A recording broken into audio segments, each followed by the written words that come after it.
안녕하세요. 일라이영입니다. 요즘 문득 이런 생각이 들 때가 있습니다. 앞으로 무엇을 더 가져야 할까가 아니라 앞으로 무엇을 정리해야 할까. 예전에는 준비라고 하면 더 채우는 일이었습니다. 조금 더 모으고, 조금 더 배우고, 조금 더 단단해지는 것. 그런데 어느 순간부터 그 방향이 조금 달라졌습니다. 더 잘 사는 준비보다 더 잘 마무리하는 준비. 그 생각이 자꾸 마음 한쪽에 남았습니다. 예전에 읽었던 책 올리버 섹스의 죽음과 삶의 재설계에서 이런 내용을 보게 됐습니다.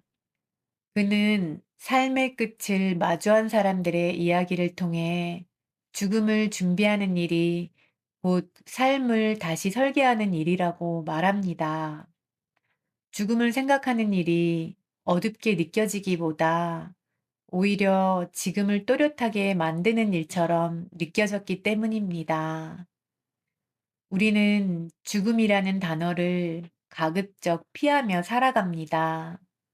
아직 멀었다고 생각하고 괜히 입에 올리면 불길할 것 같고 생각만 해도 마음이 무거워지니까요. 하지만 가만히 생각해 보면 끝을 생각하지 않는 삶은 방향을 잃기 쉽습니다. 어디로 가고 있는지 모르면서 계속 걷는 것과 비슷합니다. 올리버 섹스는 마지막 시간을 앞둔 사람들을 인터뷰하며 공통된 이야기를 발견했다고 합니다. 그들은 더 많은 것을 원하지 않았습니다. 더 솔직해지고 싶었고, 더 화해하고 싶었고, 더 단순해지고 싶어 했습니다. 그 대목을 읽으며 저는 이런 생각을 했습니다. 지금 내가 준비해야 할 것은 무엇을 더 얻을지보다 무엇을 더 분명히 할지일지도 모르겠다고. 남은 시간이 길든 짧든 결국 중요한 건 어떻게 살고 싶은가 하는 질문이라는 생각이 들었습니다. 부처님은 모든 것은 변한다고 말했습니다. 변하지 않는 것은 없고 영원히 붙잡을 수 있는 것도 없다고. 그 사실을 받아들이는 순간 삶은 조금 가벼워집니다. 영원할 것처럼 붙잡고 있던 것들이 조금 느슨해집니다. 그래서인지 요즘 저는 이 질문을 자주 하게 됩니다. 만약 시간이 유한하다면 나는 지금 무엇을 붙잡고 있어야 할까? 그리고 무엇은 이제 조용히 내려놓아도 될까? 이 질문이 현명한 중년이 준비해야 할 첫 번째 시작이 아닐까 생각하게 됐습니다. 우리는 죽음을 생각하지 않으려 애쓰며 살아갑니다. 아직은 아니라고 말하고, 나중에 해도 될 일이라고 미루고, 굳이 지금 꺼낼 필요는 없다고 스스로를 설득합니다. 그런데 가만히 들여다보면 그 이유는 단순합니다. 무서워서입니다. 끝이 있다는 사실을 인정하는 순간 지금의 삶도 언젠가는 사라진다는 걸 함께 인정해야 하기 때문입니다. 그래서 우리는 죽음을 외면하는 대신 바쁘게 삽니다. 하루를 채우고 일정을 채우고 생각할 틈이 없도록 자꾸 무언가를 더합니다. 심리학에서는 이를 회피적 방어라고 부릅니다. 마주하기 힘든 감정을 바쁨이나 자극으로 덮어두는 방식입니다. 겉으로 보면 열심히 사는 사람처럼 보이지만 속에서는 중요한 질문을 계속 미루고 있는 상태입니다. 나는 어떻게 살고 있는가? 나는 무엇을 중요하게 여기고 있는가? 나는 어떤 사람이 되고 싶은가? 이 질문들은 조용히 있을 때 찾아옵니다. 그래서 우리는 조용해지는 걸 두려워하는지도 모릅니다. 불교에서는 삶과 죽음을 따로 보지 않습니다. 태어남이 있으면 사라짐이 있고, 사라짐이 있으면 또 다른 시작이 있다는 흐름으로 봅니다. 법정 스님은 삶을 잘 산다는 것은 잘 보내는 연습을 하는 것이라고 했습니다. 그 말이 처음에는 잘 와닿지 않았습니다. 그런데 시간이 지나며 조금씩 이해가 되었습니다. 잘 보내는 연습이란 모든 것을 다 가질 준비가 아니라 언젠가는 놓아야 한다는 사실을 조용히 받아들이는 연습이라는 걸. 우리는 놓을 줄 모르기 때문에 더 불안해집니다. 관계도, 역할도, 젊음도, 지금의 모습도 영원할 것처럼 붙잡습니다. 그러다 보니 변화가 오면 그걸 성장이라고 느끼기보다 상실이라고 느끼게 됩니다. 스토아 철학자 에픽테토스는 이런 말을 남겼습니다. 내 것이 아닌 것을 내 것처럼 여기지 마라. 이 문장을 나이 들면서 조금씩 다르게 읽게 됩니다. 내 몸도, 내 시간도, 내 자리는 영원히 소유하는 것이 아니라 잠시 맡겨진 것이라는 뜻처럼 느껴집니다. 이렇게 생각하면 조금 이상한 변화가 생깁니다. 잃는 것에 대한 공포가 조금 줄어듭니다. 대신 지금 가지고 있는 시간에 조금 더 집중하게 됩니다. 올리버 섹스가 만난 사람들 역시 비슷한 이야기를 했습니다. 그들은 마지막에 성공을 이야기하지 않았고, 돈을 이야기하지 않았고, 더 많은 경험을 이야기하지도 않았습니다. 대신 사랑했던 사람들, 미처 하지 못한 말, 스스로에게 너무 엄격했던 시간들을 떠올렸습니다. 그 대목을 읽으며 이런 생각이 들었습니다. 죽음을 생각한다는 건 끝을 준비하는 게 아니라 후회를 줄이는 방향으로 지금을 살아가는 일일지도 모른다고. 그래서 현명한 중년이 먼저 준비해야 할 것은 장례식이나 유서가 아니라 마음의 정리라는 생각이 들었습니다.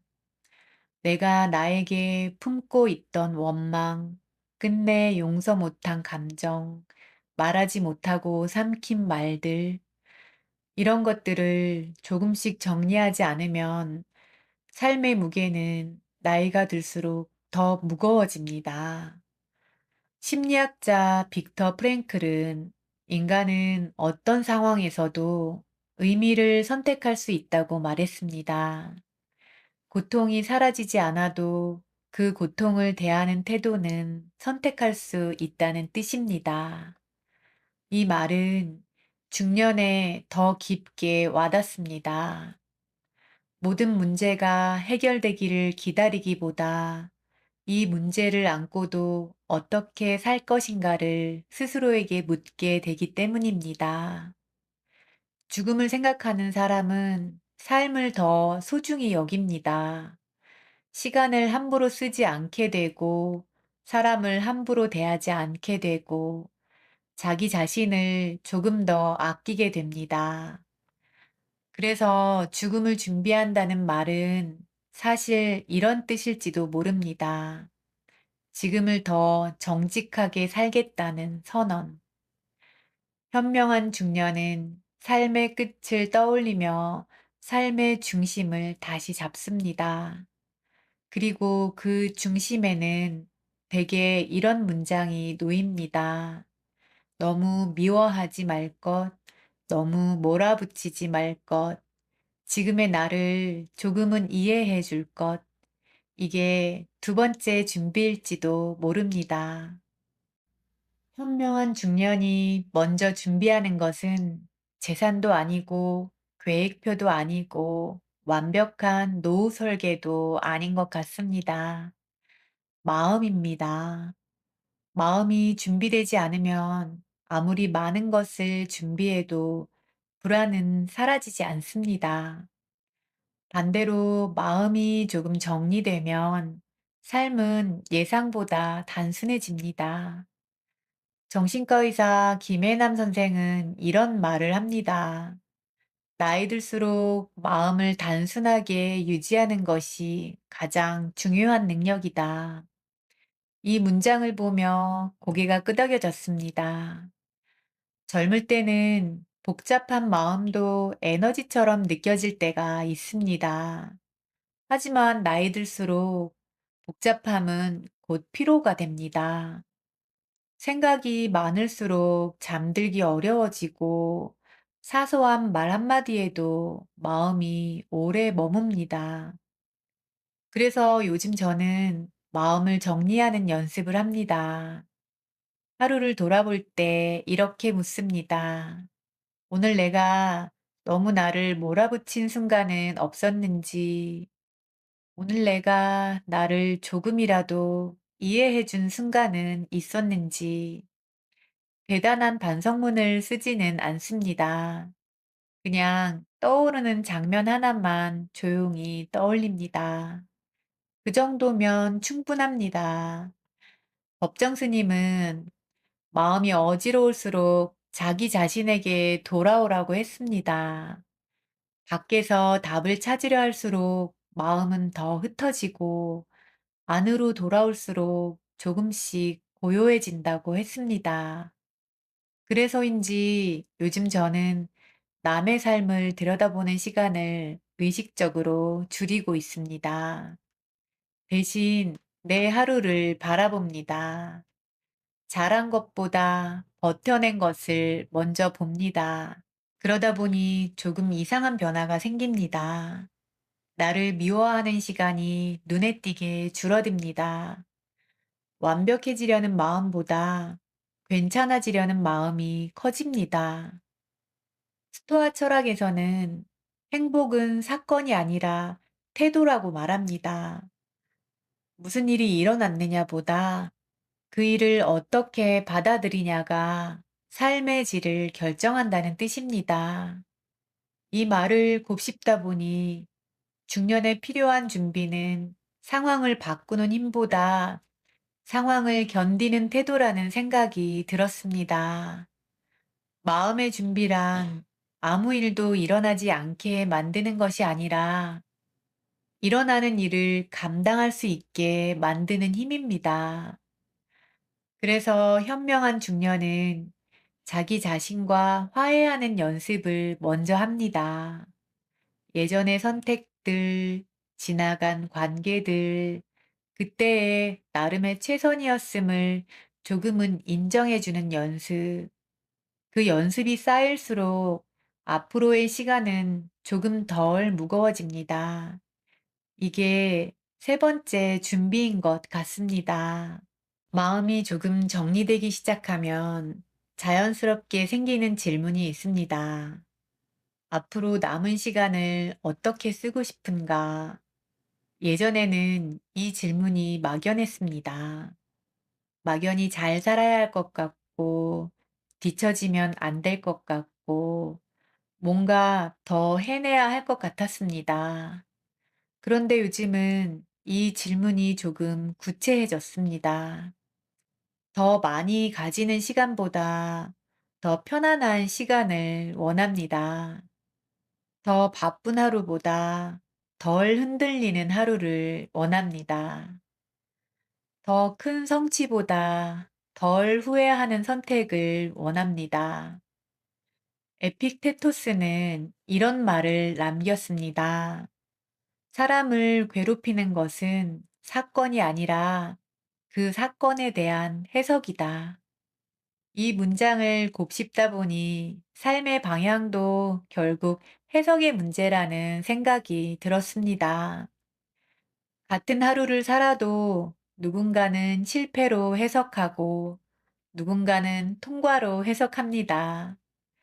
예전에 저는 대부분을 실패 쪽으로 해석했습니다. 조금 부족하면 역시 나는 안 돼. 조금 늦으면 또 뒤처졌네. 그런데 요즘은 이렇게 말해봅니다. 오늘도 멈추지 않았다. 포기하지 않았다. 오늘도 여기까지 왔다. 이렇게 해석이 바뀌자 삶의 방향도 바뀌기 시작했습니다. 무리해서 앞서가려는 삶에서 내 속도를 존중하는 삶으로, 또 남과 비교하는 삶에서 나의 기준을 세우는 삶으로. 마르쿠스 아우렐리우스는 이렇게 말했습니다. 오늘 내 몫의 역할을 다했다면 그것으로 충분하다. 이 문장은 중년에 특히 큰 힘이 됩니다. 우리는 이미 너무 많은 역할을 해왔기 때문입니다.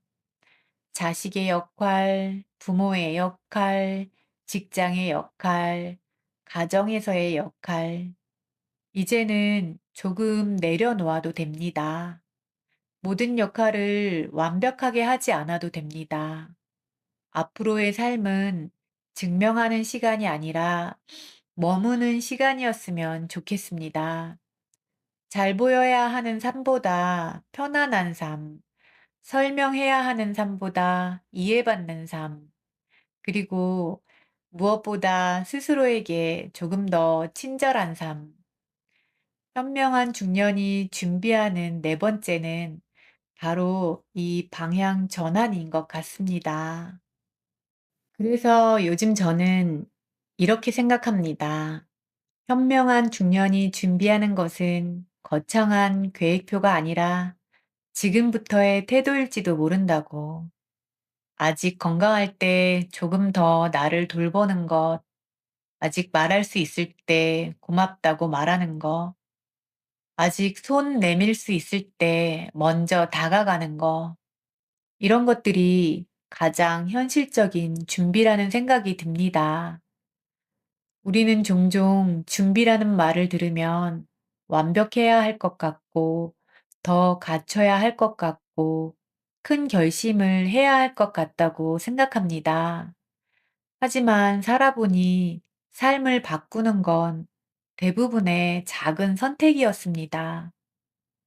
오늘 조금 덜 화내는 선택, 오늘 조금 일찍 쉬는 선택, 오늘 나에게 괜찮다고 말해주는 선택, 이런 선택들이 쌓여 앞으로의 시간을 만듭니다. 심리학자 빅터 프랭클은 인간은 어떤 상황에서도 태도를 선택할 자유가 있다고 말했습니다. 환경은 당장 바꾸기 어렵지만 그 환경을 대하는 나의 태도는 지금 바꿀 수 있습니다. 그래서 지금 시작해도 늦지 않습니다. 지금부터 조금 덜 미루고, 덜 참고, 더 솔직해져도 됩니다. 남은 시간을 완벽하게 살 필요는 없습니다. 조금 덜 후회하는 쪽으로, 조금 덜 아픈 쪽으로, 조금 덜 자신을 미워하는 쪽으로 방향만 잡아도 충분합니다. 우리는 이미 충분히 오래 살아왔고, 많은 날을 지나왔습니다. 이제는 잘 증명하는 삶보다 잘 머무르는 삶을 선택해도 됩니다. 요즘 당신은 무엇부터 준비하고 계신가요? 그리고 지금부터 하나만 준비한다면 어떤 것이었으면 좋을까요? 천천히 댓글로 나눠주세요. 여기까지 함께 해주셔서 고맙습니다.